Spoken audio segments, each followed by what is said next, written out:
All right, good evening, everyone, and welcome. Thank you for joining us for this Myelofibrosis Symposium with PeerView Live, held in connection with the HOPA 2026 annual conference. Tonight, we'll be discussing how pharmacists play a critical role in developing effective JAK inhibitor therapy, while also addressing the broader holistic needs of patients with myelofibrosis. Myelofibrosis is a disease where treatment decisions are now I would say nuanced, dynamic, and can be highly individualized. And I hope that through the course of this presentation, we can convince you that pharmacists are essential in making that care work in real-world practice. My name is Justin Arnall. I'm a clinical pharmacist at CMC and Intramural Specialty Pharmacy Service. And I am joined tonight by Arnall Perissinotti. If you want to say hi, Anthony. Hi, everybody. Thanks for being here. It's going to be a fun discussion. So between the two of us, we represent inpatient, ambulatory, and specialty pharmacy hematology practice settings, which mirrors the continuum of care for many, if not all, of our myelofibrosis patients. So you'll see polling questions throughout the session.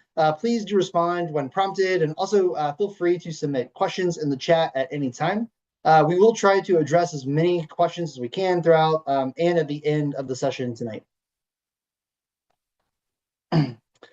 Slides and practice aids, including dosing information and the MPN-10 score, which will MPN-10 symptoms assessment, are available now and can be downloaded after the session. We'll be going over how these materials are relevant throughout the presentation here. We also encourage you to continue the conversation through peer review resources. And so our goals for tonight are first to reinforce where JAK inhibitors fit across different myelofibrosis settings. Second, to highlight how anemia, thrombocytopenia, splenomegaly, and transplant eligibility should guide JAK inhibitor selection. Third, to discuss newer options for cytopenic myelofibrosis, which is an area where many patients have historically been very limited in their choices. And then also, obviously, we want to emphasize how pharmacists actively shape myelofibrosis care and management through education, monitoring, safety management, and coordination.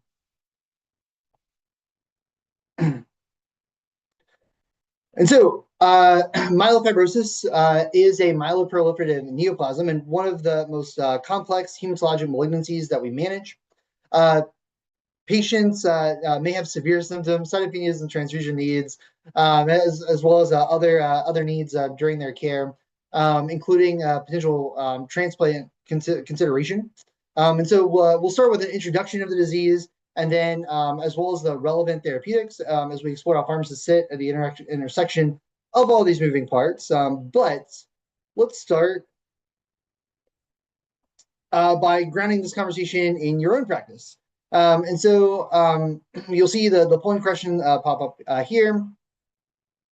And so which of the following, as you consider this, which of the following do you view as a central part of pharmacist care for patients with myelofibrosis? And feel free to select any and all that apply. So first option, identifying the most appropriate JAK inhibitor based on anemia, platelet count, and symptoms.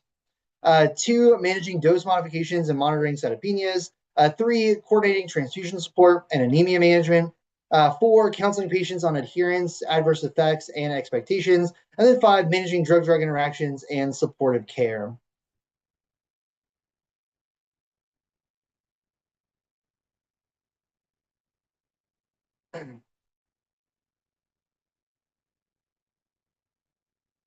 All right, we're getting a little bit of everything. Counseling on adherence, adverse effects, expectations, and some managing dose modifications seems to be winning among our options here. So So yeah, I think thing that I think we can take away right off from your responses is that most of us wear multiple hats between dosing, monitoring, patient counseling, even transfusion coordination, maybe, and interaction management. And so I do think that I would argue that there that we can have a debate over which of these may be a more primary role for pharmacists. However, I think pharmacists certainly can weigh in on any of these elements of care. So I think we'll talk more about the multi-dimensional role that pharmacists can have and really honestly do have for the management of these patients. All right, so let's move on. All right, and so getting into a little bit of our background. So myelofibrosis is rare but not uncommon in hematology practice. Most patients, per I'd say honestly per usual for many of our hematologic malignancies, are diagnosed on the typically when they're older, in their late 60s, and unfortunately survival remains limited, particularly for patients with high risk disease. Importantly to note, transformation to leukemia, AML, and progressive disease remain leading causes of mortality for these patients. Diagnosis of myelofibrosis requires the integration of bone marrow morphology, molecular data, as well as clinical features. This is significant, even from from a pharmacist standpoint. These elements of diagnosis and as we'll talk about monitoring are not just academic. Driver mutations, high risk features and mutations and features and cytopenias, as well as other symptoms of myelofibrosis, do directly influence treatment selection. They influence prognosis and supportive care, and ultimately the discussions that we can expect to have with not just the rest of our multidisciplinary team, but directly with our patients.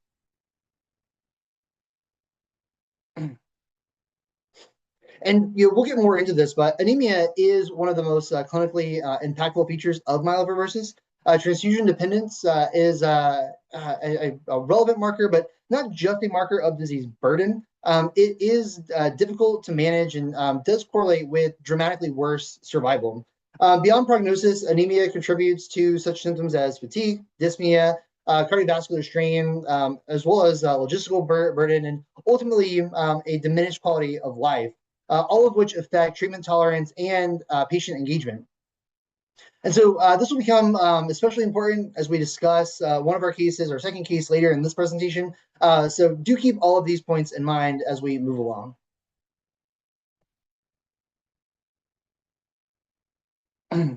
And as you can see here, there's not a single best risk model in myelofibrosis. And so the institution that you practice at may have its preferred risk model that is using and applying inpatient care. You can expect in practice that to see clinical scores like DIPS with molecular and cytogenetic features incorporated into regular practice. And then, notably too, do want to point out that phenotype is an important discussion here with proliferative versus cytopenic disease, often driving somewhat or potentially different therapeutic strategies as well.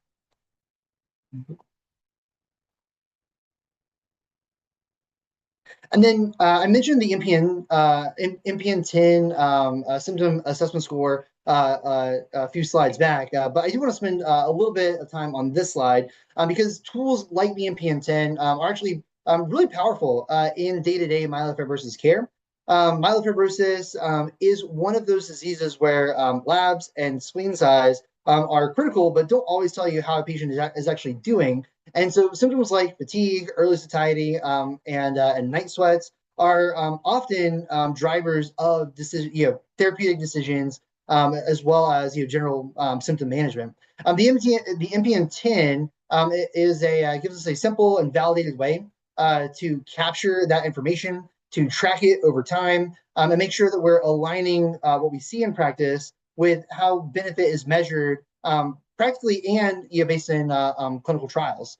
And so from a pharmacist perspective, this is I would argue this is a huge opportunity that hopefully we can that we'll have time to talk about later.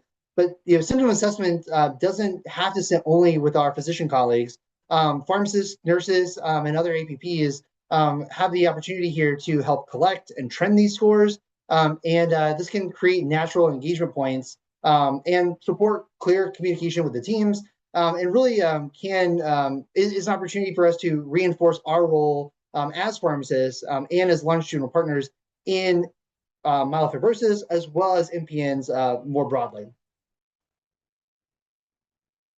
So getting into the therapeutics now, we have 4 FDA-approved JAK inhibitors in myelofibrosis, each with a distinct molecular, with some distinct molecular targets and importantly, clinical niches. The challenge is now no longer whether to use a JAK inhibitor, I would argue, but more about which one, when to use them, and who is the right patient to use them in.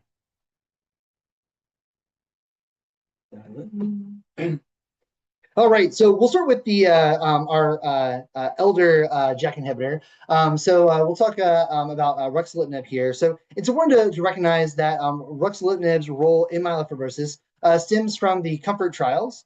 So COMFORT 1 compared ruxolitinib to placebo, and COMFORT 2 compared it to best available therapy at the time. And across both studies, we saw consistent, clinically meaningful reductions in spleen volume, along with significant improvements in myelofibrosis-related symptoms. These weren't subtle changes, but changes that were seen to be relatively rapid and durable over time, and importantly, correlated with improvements in how patients felt and functioned. That combination of both spleen and symptom control is ultimately what established RUX as our gold standard and as the first effective JAK inhibitor in myelofibrosis, and set the benchmark for our subsequent therapies. And I would argue, and since it's been around the longest, likely the JAK inhibitor that most of you, if you've interacted with any, have interacted with the most. We kind of go from most to least, depending on what you've seen in practice. But fedratinib, we will talk about a little bit here, was supported by the Jakarta clinical trials, which showed that this JAK inhibitor could deliver meaningful spleen and symptom improvement, both in JAK inhibitor naive patients and importantly in patients previously treated with ruxolitinib. While responses tend to be a little bit more modest and adverse effect management is a relative, is a critical element of using this this agent, and modest in the post-ruxolitinib setting. Jakarta 2 demonstrated that fedratinib still has clinically relevant activity in these patients. Ultimately, and overall, reinforcing its role as an important option, generally later in our treatment sequencing. Overall, these data establish fedratinib as a viable alternative when ruxolitinib is not tolerated or, importantly, no longer effective.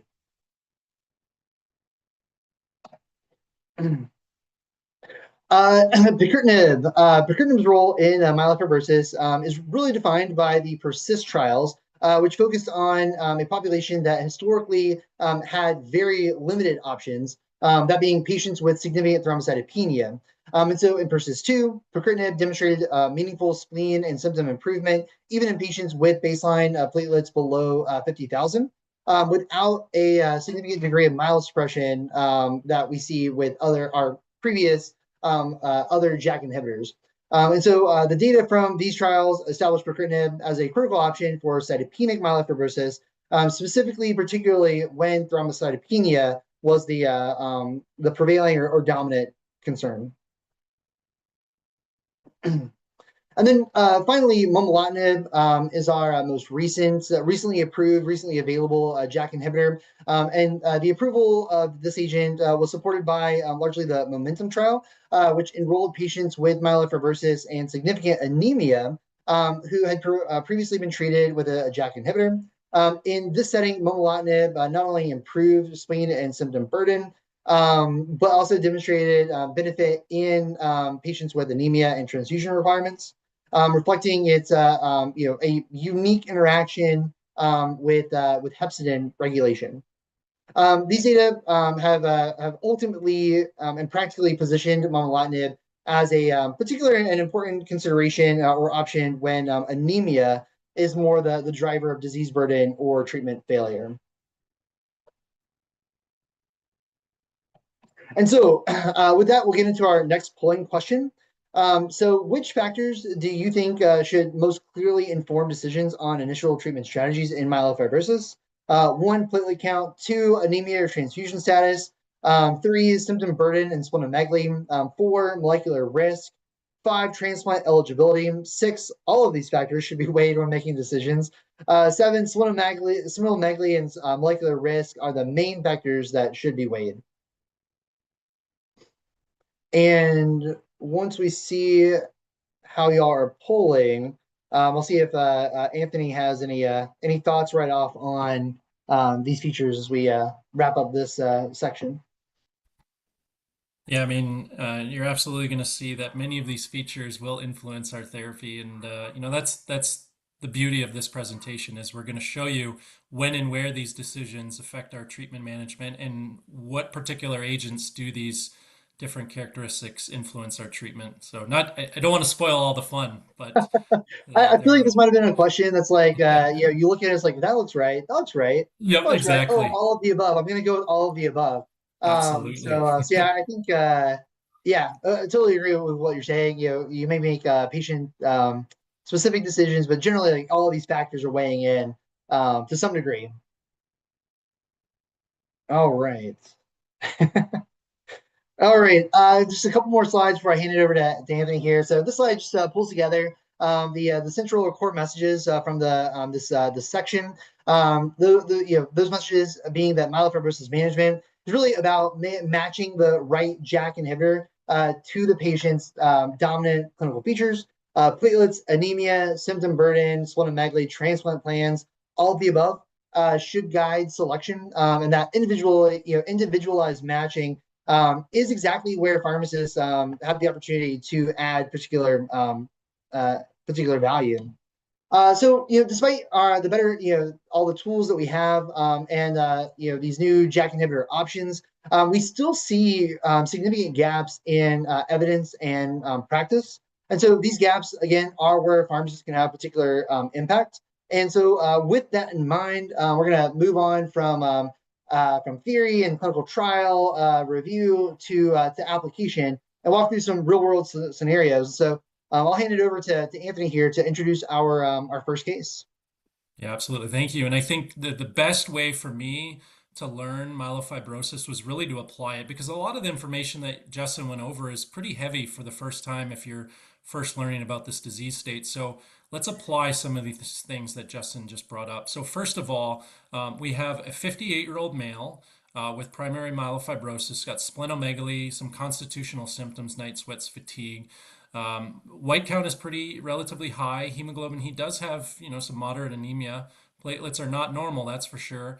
And molecular mutation, he does have an ASXL1 mutation. So one of the questions from the audience, and please keep funneling in all the questions because these are excellent, and we'll try to address them as they come up. But one question from the audience was, do high-risk mutations lead to more symptom burden?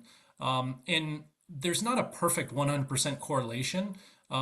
Usually these high-risk mutations dictate prognosis. So how bad is the disease biology? What is the overall survival? How are patients going to respond to therapies? And not necessarily do they predict higher symptoms. That being said, typically a worse disease biology and overall survival, they often do coincide with some of these phenotypes that Justin brought up. So not a perfect correlation, but certainly, yes, we do see higher risk mutations can see more symptom burden. And vice versa, you'll see on our second case, low risk mutations don't always mean no symptoms either. So that's a great question. So in this particular case, we're going to use the scoring systems that Justin brought up. So the MIPS plus would, since we have a molecular profile here, that coupled with some of these other factors, this patient is a high risk patient. So Justin, you have a high risk patient, young, fit. How do you think about treating this patient up front? He is symptomatic. Yeah, I mean, as the discussion questions are kind of alluding to, I do think that this patient will be, plugged in with transplant, and Yeah. there'll be a screening process that will get started, and then beyond that, we'll be talking, about initial management, at least as a bridge, Yeah. with a JAK inhibitor. So, Absolutely. And so, just for the audience, the reason why we want to start a JAK inhibitor is our transplanters do not like big spleens. mhm, And so, we want to reduce the size of the spleen as much as we possibly can. Usually, we have several months before our transplanters are ready and find a donor. So, we're going to take that time to reduce the spleen. Also, the fitter and the more well our patient feels before an intensive therapy like transplant, the better the patient's going to do post transplant. So let's get rid of some of these constitutional symptoms. If possible, let's boost their hemoglobin as well to get them feeling a lot better as well. So that all being said, Justin, how do you then pick between your JAK inhibitor and what options do we have for this patient? I mean, honestly, well, honestly, in practice, any JAK inhibitor should be on the table. So we Yeah, can start there. yeah, And then I do think that, especially if you're looking at, sequencing, if you're looking at what we know in clinical trial and in real world, you're probably going to start with ruxolitinib and ask yep, yourself, why shouldn't you start with ruxolitinib? So yeah. that'd be my thoughts, right off. Yep, completely agree. And we have data to show that ruxolitinib does shrink the spleen, does Mhm, remove constitutional symptoms. The downside, and so you get into the why nots, the downside would be the thrombocytopenia and the anemia. mhm, And so you have to make sure that your patient's starting at a okay level because you know that you're going to tank these counts. And they probably will not recover until after the transplant, right? Because they usually, you'll see, like if you look at graphs, you see that your patient's counts are going to drop almost immediately in the first couple of weeks, and they are going to stay down for months. So by the time they're in transplant, their counts are still low. So those are a consideration here. I think you have some room here, so there's no need to say why not. Fedratinib is also another medication that we absolutely could use. So going into Justin's frame of thought of why not, fedratinib does have some significant side effects as well. So we'll get into some of it, but the GI tolerability it can be quite challenging. And so we want our patients to feel better before transplant, not worse. And fedratinib can be a tricky medication to use. And mhm, then the last one that I will throw out here is momelotinib. So momelotinib can reduce the spleen. Depending on how you statistically analyze some of its trials, it may not be as good as ruxolitinib for sort of the constitutional symptoms, but it still works. And it's going to be better than ruxolitinib at boosting the hemoglobin. So those are some of the things that we're thinking about in these cases. So, but I agree with you, Justin. I don't see a reason not to use the agent that we've been using, mhm. for almost a decade, and that's ruxolitinib. So, what do you think, Justin, is the most important intervention when starting a JAK inhibitor for this particular patient? I mean, right off, especially if we're gonna do rocks, I think dose optimizing a patient would be Absolutely. what we're talking about. So let's start at an appropriate dose, and then depending on how things are going, make sure especially if we're dose reducing based on platelets, which we'll talk about in a little bit. Um, make sure there's not inertia around that, or I guess unnecessary initial inertia. Potentially pushing that depending on tolerability and response. Yep. So I think the dosing is probably particularly critical in a patient like this. What Absolutely. what do you think? No, I absolutely agree. I think obviously picking the right therapy first, but Mhm, also picking part of picking the therapy is picking the right dose as well. So mhm, absolutely, and all the other things that were in the survey, making sure drug interactions, the monitoring, mhm, making sure your patient's not getting side effects, making sure your patient actually gets the drug, right? There's copays, there's prior auths. We need to stay in tune with our patients and be in good communication with them. So speaking of that, monitoring parameters, typically if you're starting rux, you really need to get a CBC within the first 2 weeks because platelets can tank and the hemoglobin can tank, and you got to support your patients through this. We're doing labs every 2 weeks for the first couple of months until we see stabilization, and then after that we can do monthly. It's similar with fedratinib and momelotinib, but I find that we're able to back off on that monitoring a lot quicker, where we can go out to monitoring a lot more infrequently. Drug-drug interactions, these are big things. So they can boost many of these medications, and some of these medications can boost other things. And there's comorbidity drug interactions, QTC prolongation with some of these. So these are all things that we should be monitoring. Any other labs, Justin, that you would get, let's say, like for infections monitoring? Mhm. I mean, you're thinking about some baseline like viral Yep. serologies maybe. So generally, general screening there. Yep. Oh So like hepatitis B, everyone, we should be checking yeah. that before. This is not universal. The other day, one of our attendings who's been using Rux for 10 years just found out for the first time they're supposed to be checking hepatitis B. So it's not done often, but all the JAK inhibitors we should be doing this. But Mhm. Rux has an additional viral monitoring as well, HSV, VZV, tuberculosis. So yeah, some baseline monitoring that we need to do from an infection perspective. And then the other unique thing about Rux is we need to monitor a lipid panel, Mhm. which we don't have to do with the others. Why that Mhm. is, I don't think anybody truly knows. Maybe it's because our patients are no longer cachectic and they can finally eat, and so their lipid levels LDL goes up because they're finally able to enjoy food because their spleen size is less. Maybe So we're just waiting for longer term results with the other ones yeah, before we absolutely. we'll give So Rux some extra credit. yeah. So the coordination for transplant is also very important. So Justin, I know you've written many articles on JAK inhibitor withdrawal syndrome, so I want to let you chime in. But the main thing is we do need to stop the JAK inhibitor prior to transplant. Justin, how do we do that safely with ruxolitinib versus others? Mhm. Yeah, so love the withdrawal conversation, always fun and something to take seriously. I can say I have seen very serious cases of JAK inhibitor withdrawal when patients were on higher doses and the JAK inhibitor was stopped abruptly. And so what we're referring to with this withdrawal syndrome is essentially a cytokine release, cytokine storm, where you have cytokines that are being held back by the JAK inhibitor. And if you just imagine a dam and you remove that inhibition, you're releasing the dam, or I don't know, releasing the Kraken. I Yep. saw Yep. that movie recently. Um, so um, so the general recommendation for avoiding this withdrawal syndrome is to taper the ruxolitinib off.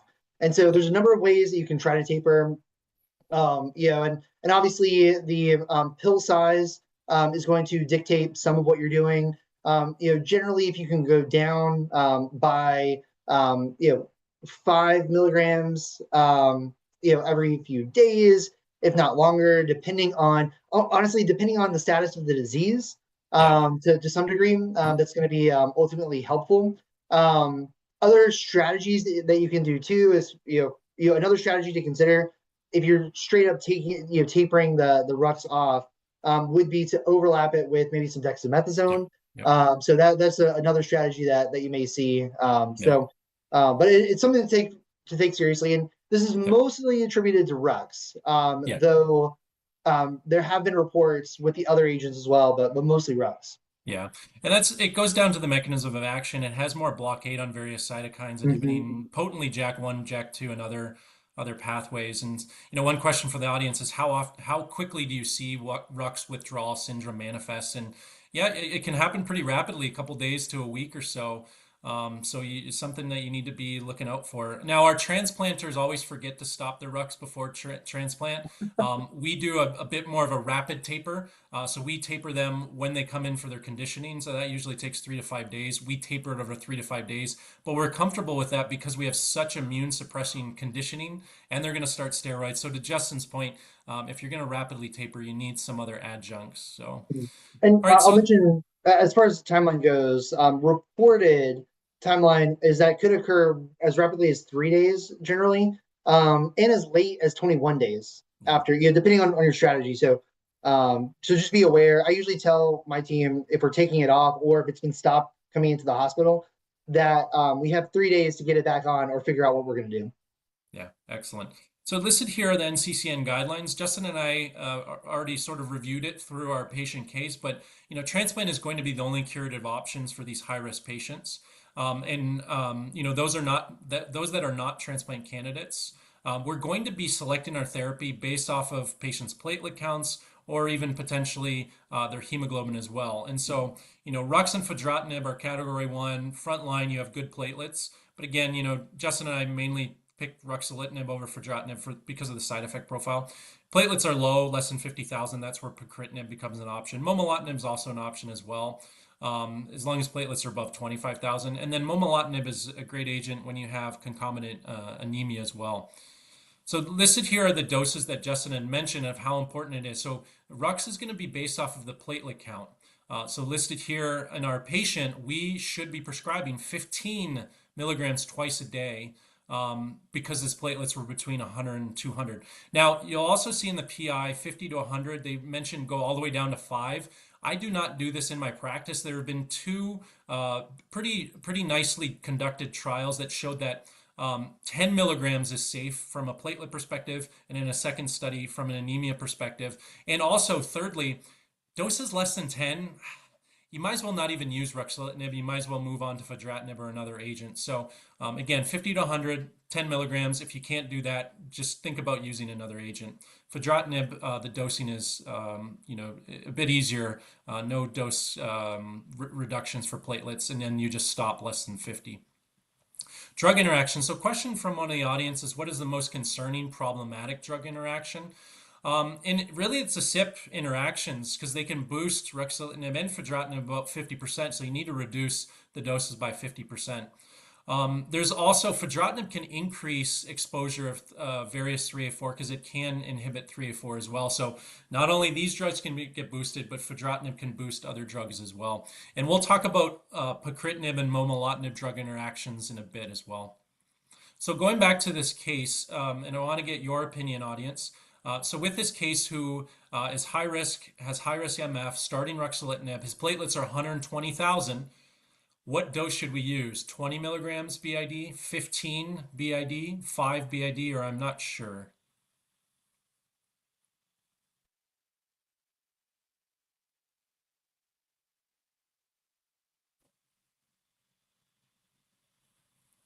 Excellent. Look at this pre-post. Simply by coming to a half hour of our presentation, you moved from only a third of you knowing the right answer to 2/3 of you or 3/4 of you or more.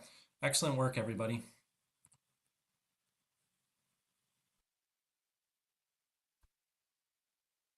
So we talked about the side effects. The one side effect that I did not talk about with fedratinib next was Wernicke's encephalopathy. So at baseline, you have to get a thymine level.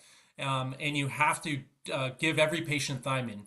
If their thymine level is low, you give a higher dose, and you monitor this periodically when they're on therapy.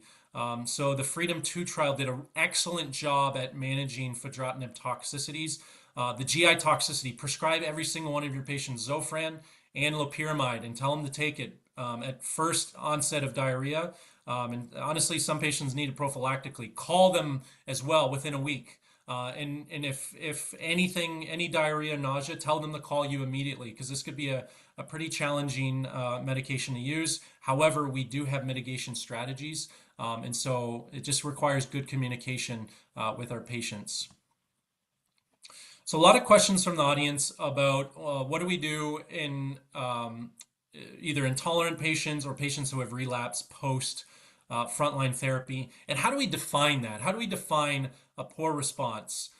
Do we use these symptom scores? And if patients have, rising, worsening symptom scores, do we then switch to therapy? And honestly, you're not going to get a straight answer from anybody. And I'll pull in Justin here as well. But even between our international guidelines, we have different definitions of response, different definitions of progression.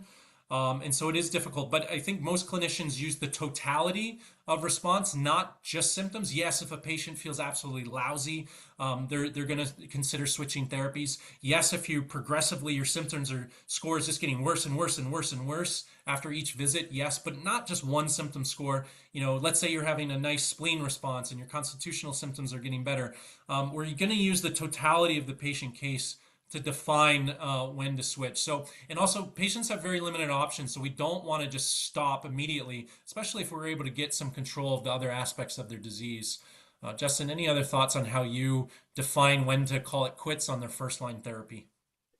Yeah, not much to add to what you said. I do think sometimes I wonder if we're not responding fast enough to symptoms that are either not symptoms, especially which are kind of related to everything else, including spleen size, right? But if we're not, I wonder if we're not responding to them as quickly as we could. But then we're also, like you said, balancing Yeah. our sequencing and optimizing our, our therapeutic. So if we picked Ruxolitinib, or, if we picked Rux first, and we're seeing cytopenias, depending on how things are going, you can debate whether to move to a different agent or just reduce the dose to make it more tolerable. And then totally agreed with your, comment about 10 milligrams BID. If less than that, then that's certainly a Yeah. time when you would move on. Yeah. So I agree with like the totality statement there. Yeah. Excellent. So the options are fedratinib if your counts are fine. If you do have cytopenias, that's when we start discussing momelotinib or pacritinib as second line. Pacritinib if you have thrombocytopenia, and momelotinib if you have anemia. Now, if you have both, you'll see in the patient case how we might decide between this. So to round off this section here, what are some big take-home points for you all? So carefully assess your patient's platelets, their hemoglobin, and their symptom burden, whether it's you need a spleen response, constitutional symptoms. That's going to help you decide on therapy. When you're picking your JAK inhibitor, the platelets greater than 50,000 or less than 50,000 is going to be a big pivot point. The anemia is going to be a big pivot point.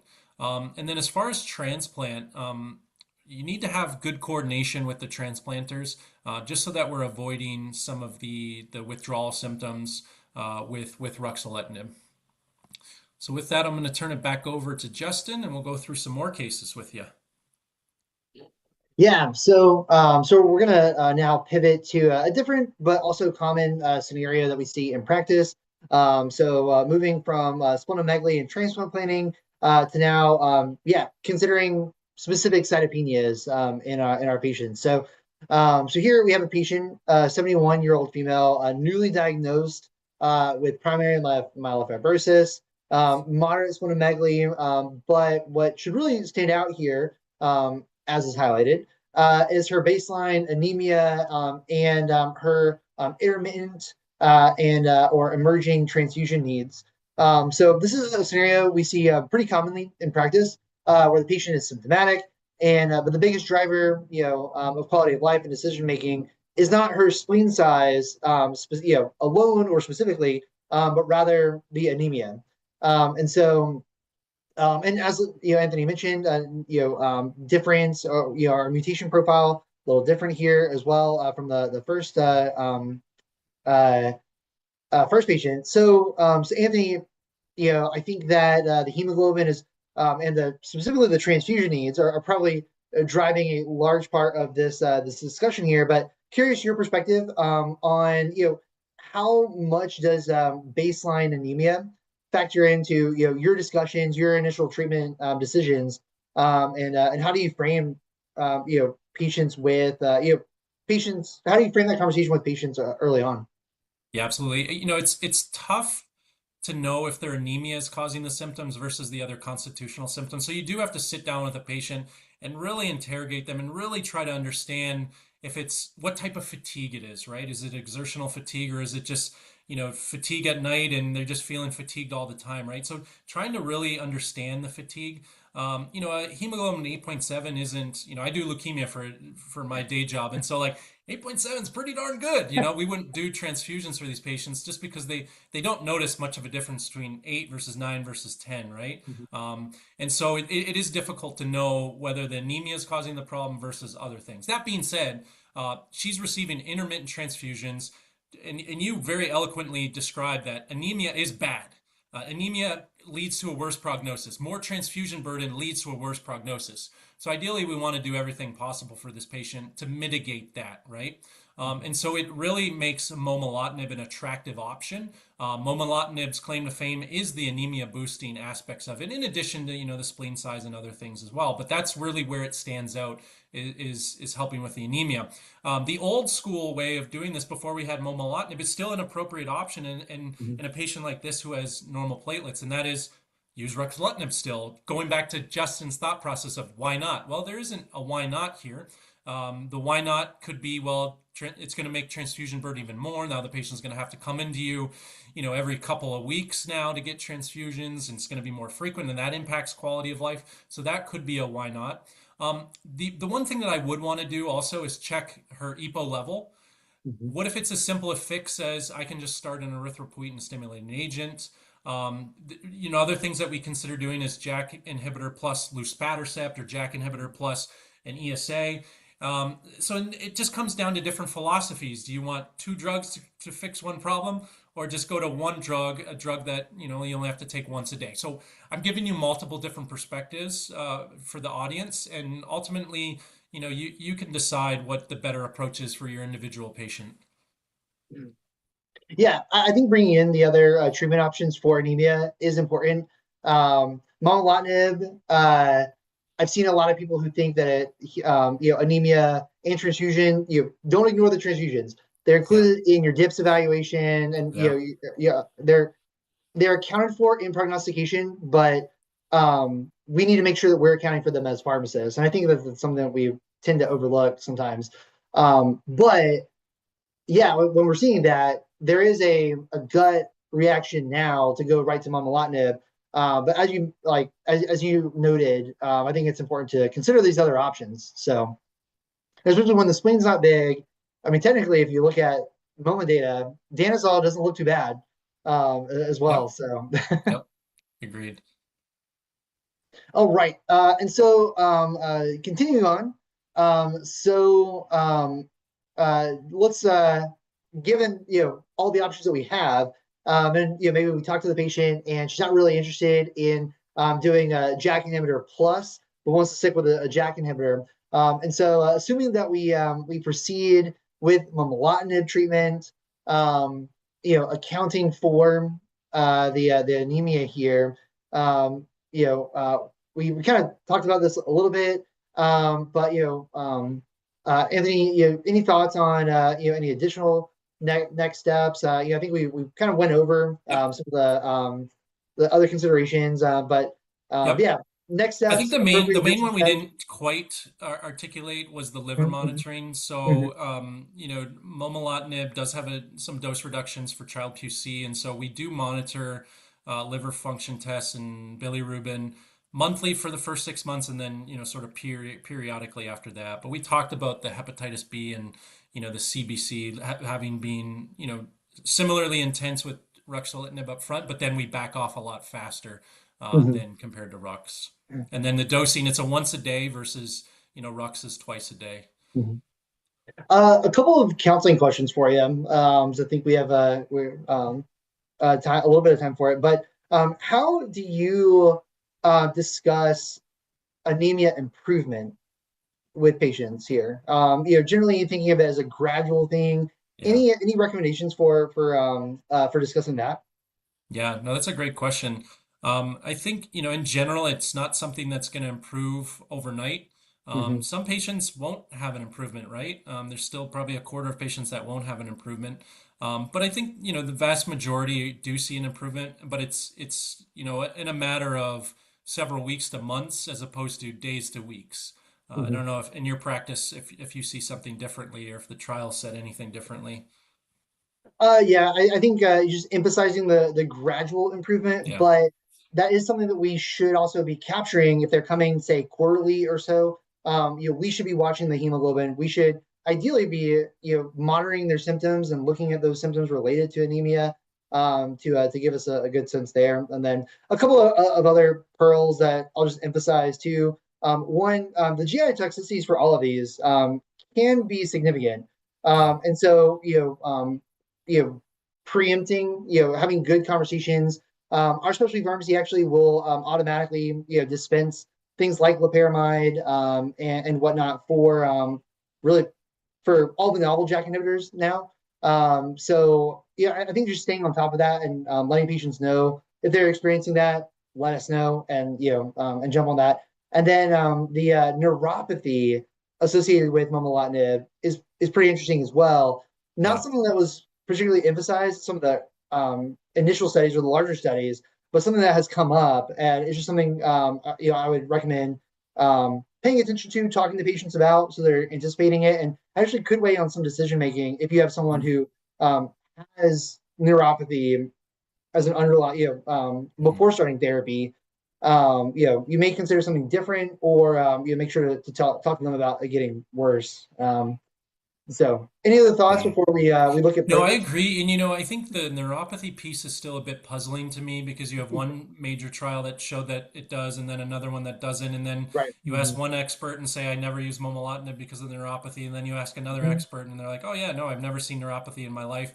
And I don't know what the truth of the matter is, right? So Mhm. I think we're still sorting that out. I personally have not seen neuropathy be a big issue with momelotinib, but I guess maybe I just didn't have my bout of neuropathy, but yeah, that's the only thing I will add. I think I still don't know what to think about that piece yet. Mhm. Yeah, I was surprised when I started seeing people not prescribe momelotinib for the neuropathy. So Yep. oh, wait, I didn't see this here. Oh, this is where you got that. So yeah, Yes. I'm not really sure what to think about it either. But letting people know that it's out there Yep. is the main thing. GI toxicities for all of these is Yeah. way more the thing. Oh yeah. And so now, as we wrap up, our case discussion here, we're gonna flip the scenario just a little bit, and now our patient is JAK naive, but with platelets less than 50,000, and so now we're dealing with myelofibrosis, and not just looking at anemia, but now looking at thrombocytopenia, and so this is meant to shift our thinking to, or at least bring it pertinent into the conversation. So yeah, so Anthony, once again putting you on the spot, but what are you thinking when you're looking at now, two lines of cytopenia, Yep. and making therapeutic decisions? Yeah, I think both options should be presented to the patient. I still think that momelotinib is a reasonable option here. Yeah. It Mhm. can be used with platelets less than 50. Obviously, when you look at guidelines, the other one often quoted is pacritinib, but momelotinib did include a small fraction of patients that had lower platelets, and so it's not out of the question. That being said, the thing that people often don't talk about is with pacritinib, it also can inhibit ACRV1 as Mhm. well, which had some effects on hepcidin. And so it sort of has the same hemoglobin boosting in theory. I don't know if in clinical practice. So it does have that double edge. Hey, you could use it for low platelets and low anemia. So I think both options should be presented to the patient. I don't think there's a right or a wrong one, but I think if you're, by the book, this is a test BCOP question. I think with the low platelets, I think the test question would be pacritinib here. Mhm. And specifically platelets less than 50,000. I think Yeah, that's your threshold. yeah, Though I agree with you. I think you're going to be able you can now find data with momelotinib in thrombocytopenic patients, with pacritinib in anemic patients. So I don't know that we can say that they're so interchangeable, but interchangeable enough that both can be on the table. completely agree. Yep. And it'll come down to some of the stuff you're about to talk about is, drug interactions, Mhm, mhm. some of the side effect profiles, QTC, et cetera. All right, and for the sake of time, we'll move it on. So yeah, so just stepping back from this case a little bit, this slide just really highlights some important points about anemia specifically. So anemia, as we talked about with our second case here, in myelofibrosis is multifactorial and often central to how patients are feeling and functioning. So managing it effectively, either with our JAK inhibitor or other supportive therapies, does mean thinking beyond transfusions and considering how our disease-directed therapy can be used and they themselves can influence anemia over time.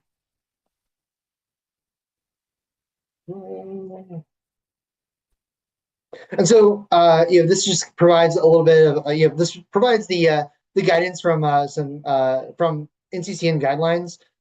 So it really reinforces the fact that anemia management in myelofibrosis is dynamic.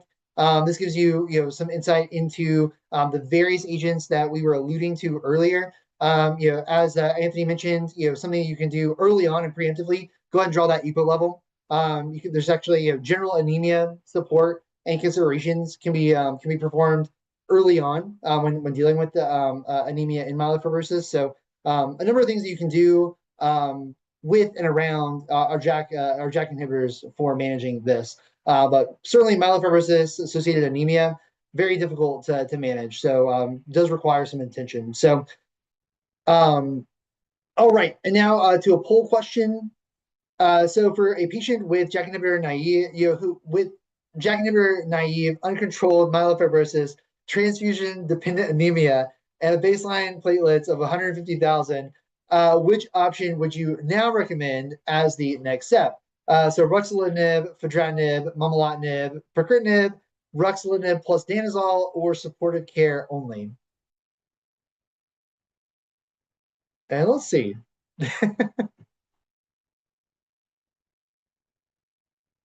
All right, all right. Momelotinib jumped out to an early start. So I think that's generally probably Uh, what the question is trying to prompt you towards. Though I think depending on the level, um, you can make a case for Rux and Danazol. But Anthony, any additional thoughts here? Nope, I agree. You're gonna ask five different people, you get 10 different opinions, right? Mhm, mhm, And I think ultimately it comes down to your individual patient. Have the discussion with your patient. Are they even going to be compliant for all these extra medications, or is it just simple to give a one a day pill, right? So there's pros and cons. Sit down with your patient and have those discussions with them. mhm. All right. And so as we close out this section and sort of wrap up the presentation here, we these slides, the next few slides are really just summarizing what pharmacists may be doing in everyday myelofibrosis care. So dosing of our of these JAK inhibitors, momelotinib and pacritinib, relatively straightforward. But some decision making around who can safely receive these, especially in the setting of anemia, thrombocytopenia, and then organ dysfunction, notably. So pharmacists, certainly play a role in selecting these agents. Drug-drug interactions, as we've alluded to, remain a critical consideration when you're dealing with oral therapies and across all JAK inhibitors. And so, good proactive medication review is often necessary to prevent our early toxicity and any unnecessary dose changes. Momelotinib generally has fewer clinically significant interactions, which may simplify its use in patients with complex medication regimens. Pacritinib maybe requires a more careful review of CYP3A4 inhibitors, QT prolonging agents, and then the bleeding risk. I have some thoughts about there, but and then making our review essential here. And then finally, while each agent has a distinct safety profile, the common theme continues here, that we want to be anticipating issues rather than just be reactionary to them. So we mentioned the GI toxicity.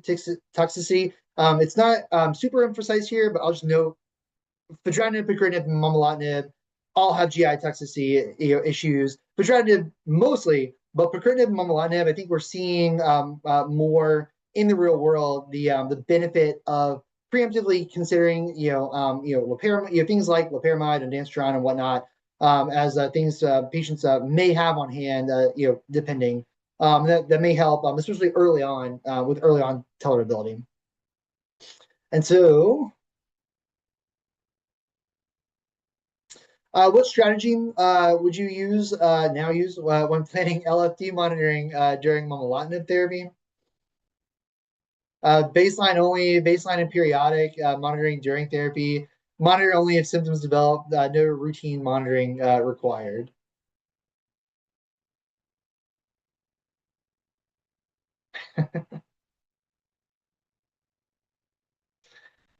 Yeah, so baseline periodic monitoring will be certainly recommended for momelotinib here.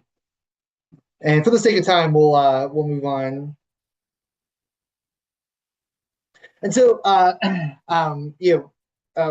we want to emphasize with the wrap up of this presentation, something that we've been alluding to throughout, and that is that pharmacists are critical to optimizing care for our myelofibrosis patients. And so this slide really captures the reality of this care, and that it isn't necessarily linear. Treatment selection, dosing, monitoring, and adjustments happen continuously as disease biology and patient function and priorities evolve. Pharmacists are and can be involved in every step, helping to match JAK inhibitors to phenotype, anticipating and managing cytopenias and other adverse effects, monitoring labs and symptoms, and then coordinating safe transitions such as tapering or switching therapy.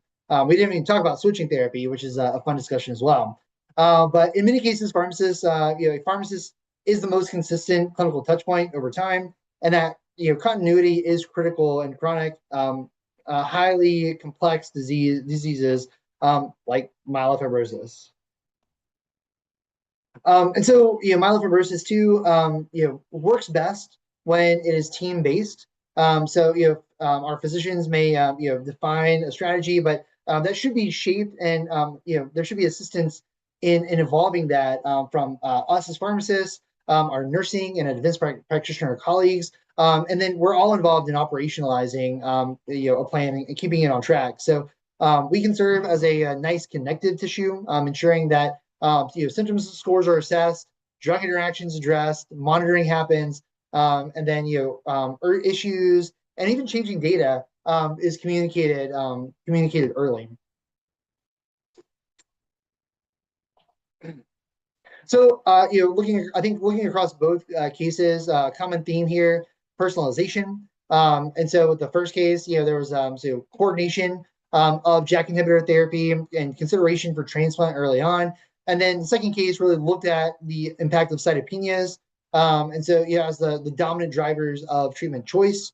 And so, in each of these scenarios, hopefully, we identified that pharmacists, our role was critical and generally the same, identifying what matters most right now for these patients, aligning the therapy to their needs, and anticipating safety issues and helping the team to reassess the disease as well. So as treatment options for myelofibrosis, continue to expand and evolve, if you look at the pipeline, we'll see more combination therapies coming, and so the complexity of this disease, fortunately, will only increase. And so I think the pharmacists, are essential here in translating evidence into safe and personalized and durable care. Particularly in the long-term management of JAK inhibitor therapy. So with that, anything to add? And if so, if not, do we want to try to address some questions with the time that we have? Absolutely. No, I think you so eloquently concluded here that I think just moving on to maybe one question each. So, Justin, I know that you seem to like the Rux plus something else approach for patients with anemia, and so I'm going to probe you a little further here, where an audience member is going to. So let's say you have a patient on the Justin strategy of not using momelotinib up front, but at what point do you then consider, hey, this strategy is not working and I need to transition over to momelotinib? Yeah, well, so I think you're the biggest rationale for Rux plus upfront is to preserve your momelotinib subsequent because Right now it's still kind of still an open question about where Rux Plus would fit after you've started with momelotinib, right? So, um, not wrong at all to start with MoMA up front, but yeah, should be a consideration. As far as the specific question on when you would move on, I think you've got to be looking at the transfusion support. That is something that we've paid particularly a particular mind to. When when addressing anemia. Um, and so yeah, so I'd be right off obviously looking at their anemia broadly, but the transfusion support specifically, and then certainly like looking at that symptom score over time as well. So and you're wanting that to get better, and so um, if I'm going Rux Plus, then I do want to be trying to, I do want to try and optimize everything. So optimize whatever the plus is, maybe play around with the plus as you're trying to optimize the Rux. So there's some things that can be done there. So that's the general consideration, I think. Excellent. We're at the top of the hour, and so I'll end it here. But I want to thank everybody for tuning in this late night and doing a recap with us. And until next time, we'll see you hopefully soon.